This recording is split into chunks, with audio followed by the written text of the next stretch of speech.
नमस्कार, आप देख रहे हैं दैनिक जागरण। मैं हूं आपके साथ ऋतिक और इस वक्त हमारी मौजूदगी है भारत मंडपम में, क्योंकि यहाँ पर एआई समिट एक बड़े लेवल पर चल रहा है और हर एक सेक्टर पर फोकस किया जा रहा है आर्टिफिशियल इंटेलिजेंस को लेकर। और इस वक्त हम जहाँ मौजूद हैं, यहाँ पर आप देख सकते हैं हमारे पीछे जो तस्वीरें आपको दिखेंगी, ये आपको बताने के लिए काफ़ी है कि हम बात किस पे करने वाले हैं। ये बहुत हार्ड कोर सब्जेक्ट है, खेती, किसान का क्षेत्र, कृषि क्षेत्र।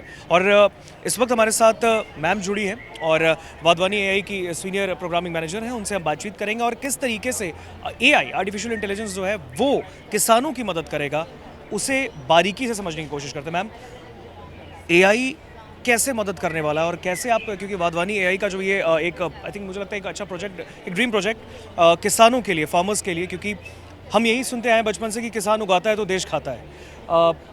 किस तरीके से हेल्प करने वाला है इसमें? हाँ जी, नमस्ते। मेरा नाम सोनाली घीके है और मैं as a senior program manager Wadhwani AI के साथ जुड़ी हूँ। और मैं एग्रीकल्चर में हम लोग यहाँ पे 3 सॉल्यूशंस डिस्प्ले कर रहे हैं। और यहाँ पे ये जो क्रॉप बेस्ड सॉल्यूशन है, ये किसानों की मदद करता है कीट और रोगों की जान पहचान कराने के लिए। और हमारा ये जो एप्लीकेशन है, ये प्ले स्टोर पे फ्री ऑफ कॉस्ट अवेलेबल है। किसान इसको फ्री ऑफ कॉस्ट डाउनलोड कर सकते हैं और यूज़ कर सकते हैं। अभी हम 4 फसलें इसमें सपोर्ट कर रहे हैं। इसमें मक्का है, मिर्च है, कपास है और धान है। और इसमें 40 से अधिक कीट और रोगों की पहचान कराने में हमारा एप्लीकेशन किसानों की मदद करता है। और ये जो एप्लीकेशन है, ये 6 लैंग्वेजेस में अवेलेबल है। इसमें इंग्लिश डिफ़ॉल्ट लैंग्वेज है, हिंदी, मराठी, पंजाबी, गुजराती और तेलुगु में अभी अवेलेबल है। और आगे चल के हम इसमें और भी क्रॉप्स ऐड कर रहे हैं। क्योंकि अगर अगर मैम, इसमें एक सवाल है मेरा, सॉरी टू इंटरप्ट यू। आपने 6 लैंग्वेजेस की बात की, बट आपने देखा कि इसमें अलग अलग राज्यों को आपने कवर किया, बट यूपी और बिहार को अगर हम देखें, आपने हिंदी का जिक्र किया, बहुत सारे ऐसे लोग हैं कि यूपी और बिहार में अलग अलग लैंग्वेजेस चलते हैं। लाइक भोजपुरी एक बहुत लार्ज स्केल पे बोलने वाली भाषा है, क्या उसे भी ऐड करने की बात?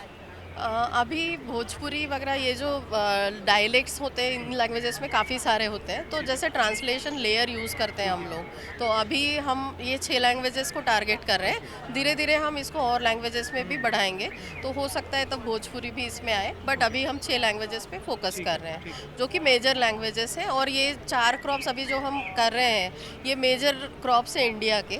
तो उस हिसाब से हम इसमें धीरे धीरे क्रॉप्स और लैंग्वेजेस भी ऐड करेंगे आगे चल के। तो अभी मैं आपको बता रही थी कि ये 4 क्रॉप्स में 40 से अधिक कीट और रोगों की पहचान कराने में हेल्प करता है। तो ये एप्लीकेशन हमारा प्ले स्टोर पे फ्री ऑफ कॉस्ट अवेलेबल है। इसके लिए कोई चार्जेस नहीं लगते हैं, ना किसानों को ना ही हमारे स्टेक होल्डर्स को। हम मेजरली स्टेट एग्रीकल्चर डिपार्टमेंट्स और सेंट्रल एग्रीकल्चर मिनिस्ट्री के साथ काम करते हैं। और ये जो हमारे मॉडल्स हैं, ये ऑलरेडी बड़े लेवल के प्लेटफॉर्म्स गवर्नमेंट के जो है उस पर इंटीग्रेटेड है। जैसे नेशनल पेस्ट सर्वेलेंस सिस्टम है, वहाँ पे इंटीग्रेटेड है इसके मॉडल्स। और कुछ स्टेट एग्रीकल्चर डिपार्टमेंट्स हैं जिनके साथ हमारी बातचीत अभी चल रही है, जैसे महाराष्ट्र एग्रीकल्चर डिपार्टमेंट है, एमपी है, इनके साथ में भी हम काम कर रहे हैं, इनके साथ भी जुड़े हुए हैं। तो अभी हमारा ये जो एप्लीकेशन है, इसको मैं शॉर्ट में आपको डेमो दे देती हूँ इसका। ये एप्लीकेशन प्ले स्टोर से डाउनलोड करने के बाद आपको मोबाइल नंबर से रजिस्टर करना है। और रजिस्टर करने के बाद में एक होम पेज आएगा, उसके पहले ये पेज आता है, यहाँ से लैंग्वेज सिलेक्ट करना है आपको। ये लैंग्वेज आप जो भी, अभी डेमो पर्पस है तो मैं इंग्लिश ले रही हूँ, आप कोई भी हिंदी ले सकते हैं, मराठी, जो भी आपका रीजनल है। ये सिलेक्ट करने के बाद में ये होम पेज आएगा। यहाँ पे स्टेप्स दिए हैं कि आपको क्या करना है। तो किसान जो भी लैंग्वेज चूज़ करते हैं, वो लैंग्वेज में सारा ये अवेलेबल है, वो डिटेक्ट हो जाता है। वो डिटेक्ट हो जाता है लैंग्वेज सिलेक्ट करने के बाद। तो जैसे कपास है, धान है, मक्का है और मिर्च है, ये 4 क्रॉप्स हैं अभी। तो फॉर एग्जांपल मैं अभी धान चूज़ कर रही हूँ। तो यहाँ पे ये प्रोटोकॉल दिया गया है, तो ये प्रोटोकॉल आपको फॉलो करना होता है, जो भी इसको इस्तेमाल करेगा। ये प्रोटोकॉल फॉलो करके इमेज लेना है आपको। तो यहाँ पे क्रॉप की एज डालनी होती है। क्रॉप की एज डालना इसलिए ज़रूरी है कि उस हिसाब से एडवाइजरी इसमें बनी हुई है फार्मर्स को।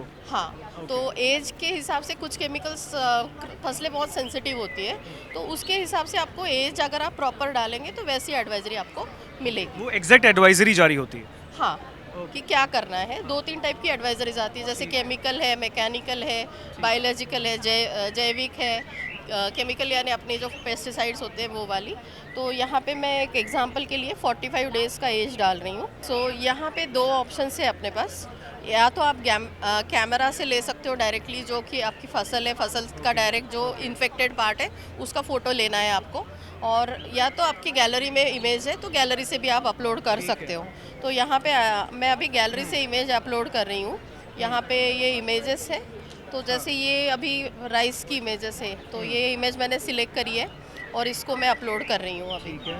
तो कुछ सेकंड्स में हमारा अल्गोरिदम इसको चेक करेगा और ये आपको बता देगा कि क्या प्रॉब्लम है। देखिए ये आ गया है। अभी ये इसको समझ में नहीं आया है, इसने प्रॉब्लम डिटेक्ट कर ली है, बट ये एडवाइजरी उसके पास नहीं है वो पर्टिकुलर डे की।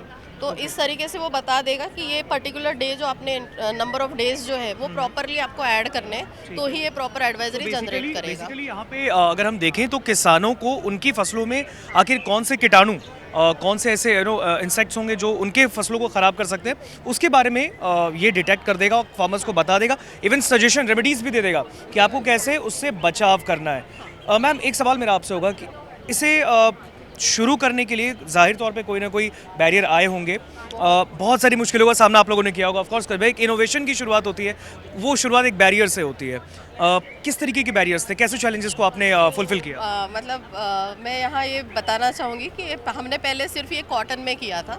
तो कॉटन में आपको पता है कि बोलवर्म्स आते हैं, जिसको जो उसका बॉल होता है जहाँ कॉटन बनता है उसको छेदने वाली इल्लियाँ होती हैं। उसका काफ़ी विनाश था महाराष्ट्र में। जब हमने एग्रीकल्चर में काम शुरू किया था, तो तब हमारा जो काम शुरू हुआ था, तो महाराष्ट्र के जो मिनिस्टर थे, चीफ मिनिस्टर, उन्होंने बोला था कि आप ऐसा कुछ करिए कि हमारे किसानों को तुरंत इससे राहत मिले, ऐसी कुछ प्रॉब्लम टैकल कीजिए। तो तब हमने कॉटन पे काम शुरू किया था और हमने कॉटन पे ये सोल्यूशन पहले काम किया था। हमने 3-4 साल तक काम किया और लगभग 1,35,000 किसानों तक हम पहुंचे थे और रेगुलर यूसेज ये एप्लीकेशन के हो रहे थे। फिर धीरे धीरे हमने इसको बाकी क्रॉप्स में एक्सपांड किया। तो सबसे ज़्यादा चैलेंजेस जो आपका सवाल था वो था कि यूजेबल डेटा, एक प्रॉपर शेप में डेटा चाहिए होता है हम लोगों को जब हम कोई मॉडल डेवलप करते हैं। तो हमें डेटा के लिए काफ़ी स्ट्रगल करना पड़ा, प्रॉपर इमेजेस नहीं थी। फिर हमने हमारा खुद का टीम था जो कि फील्ड पे डिप्लॉयड है, उनके थ्रू इमेजेस कलेक्ट करी, या फिर हमारे कुछ नॉलेज पार्टनर्स है, यूनिवर्सिटीज़ हैं, कुछ फाउंडेशंस है, इन लोगों ने हमें सपोर्ट किया इमेज डेटा कलेक्शन के लिए। और धीरे धीरे करते करते आज हम 4 क्रॉप्स तक पहुँचे हैं। तो ऐसे ही मैंने जो आपको शुरू में बताया था कि हम और क्रॉप्स में एक्सपांड करेंगे। तो ये हमारा कंटिन्यूअस काम शुरू रहता है, डेटा कलेक्शन का, मॉडल आइट्रेशन का, क्योंकि एआई इसी पे चलता है। अगर हम देखें कि क्योंकि हर एक सेक्टर में एआई अब एंट्री भी कर रहा है, आपने देखा प्रधानमंत्री नरेंद्र मोदी ने यही कहा कि एआई भय नहीं, भाग्य और भविष्य है। किसानों के क्षेत्र में जिस तरीके का अब आर्टिफिशियल इंटेलिजेंस का ये रोल है, फाइनल टेक आपसे जानना चाहूँगा, कैसे देख रहे हो आप एआई का रोल किसानों के लिए? किसानों के लिए काफ़ी मददगार है ये चीज़ें जो हम देख रहे हैं ग्राउंड पे चेंजेस, क्योंकि हम भी डिप्लॉयमेंट करते हैं हमारे पार्टनर्स के थ्रू। तो अभी ये चेंज तो आया है कि हमारा ऐप जो किसान यूज़ करते हैं वो अभी शॉपकीपर को बोलते हैं कि भाई हमें इतना ही पेस्टिसाइड दो। तो पेस्टिसाइड यूसेज कम होने में मदद हो रही है। और दूसरा चीज़ है अवेयरनेस आ रहा है लोगों में। पहले जो चीज़ की एडवाइजरी के लिए उनको 8-8 दिन वेट करना पड़ता था, एक्सपर्ट को जाके मिलना पड़ता था, वो अभी it is eight there finger tips. Yes, तो वो चीज़ है। अवेयरनेस आने में थोड़ा हो सकता है और टाइम लगे, एडॉप्शन में और टाइम लगे, वो स्ट्रगल तो करना पड़ेगा, क्योंकि कुछ नई चीज़ें एडॉप्शन में टाइम लग जाता है। बट धीरे धीरे किसानों का विश्वास बढ़ रहा है और आगे चल के और अच्छा करेंगे हम, ऐसा मुझे लगता है। हमारे साथ मैम थी अभी और बताया उन्होंने कि किस तरीके से एआई जो है वो कैसे फार्मर्स के लिए हेल्प कर रहा है। और सबसे बड़ी बात जो वाधवानी एआई का एक कॉन्सेप्ट रहा किसानों के लिए कि आखिर उनके फसलों को कोई जो कीड़े कीटाणु होते हैं वो क्षति ना पहुंचा पाए, उसके लिए कैसे वो काम करेगा और कितना विदिन अ सेकेंड फार्मर्स को किस तरीके से हेल्प करे, इसको लेकर ये पूरा कॉन्सेप्ट था। और मैम ने अभी हमें पूरी जानकारी दी है। बहरहाल इस पूरी खबर पर आपका क्या कहना है कमेंट सेक्शन में बताइएगा। धन्यवाद।